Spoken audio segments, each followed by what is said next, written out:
তোমার আমার দান খয়রাতের সম্পর্ক বিলাসী, প্রেমের সম্পর্ক হতে পারে না। আমি তোমার মনের মানুষ হতে চাই না। আবেগী হয়ে পাগলামি করো না। 10 বছর ধরে তোমাকে আমি ভালোবাসি রূপাই, তোমার কাছে এটা আবেগের সম্পর্ক মনে হয়? এই চিনলা তুমি আমাকে? যার জন্য তো ভান করি না তোমার সাথে, আমি দূরে দূরে থাকার চেষ্টা করেছি। আরে তোমার আমার সম্পর্ক সমাজে কেউ মেনে নেবে না। সমাজ কেন, আমি নিজেই তো মানতে পারি না। কেন মানতে পারো না? কারণ তোমার আমার জীবনের ফারাক অনেক।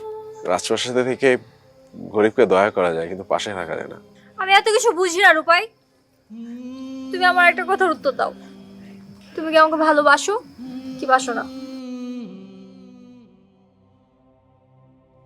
না। মিথ্যা কথা বলতেছো কেন রূপাই? আমি মিথ্যে বলছি না, আমি তোমাকে ভালোবাসি না, আমি সত্য বলছি।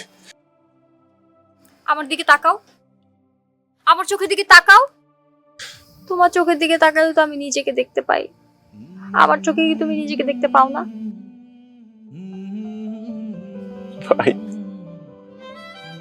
তাহলে কেন দেখতে বলো পাই। ভালোবাসো না? বাসি তো। তাহলে বলো আর কখনো কাউকে চিঠি লিখে দিবা না? না, দেব না।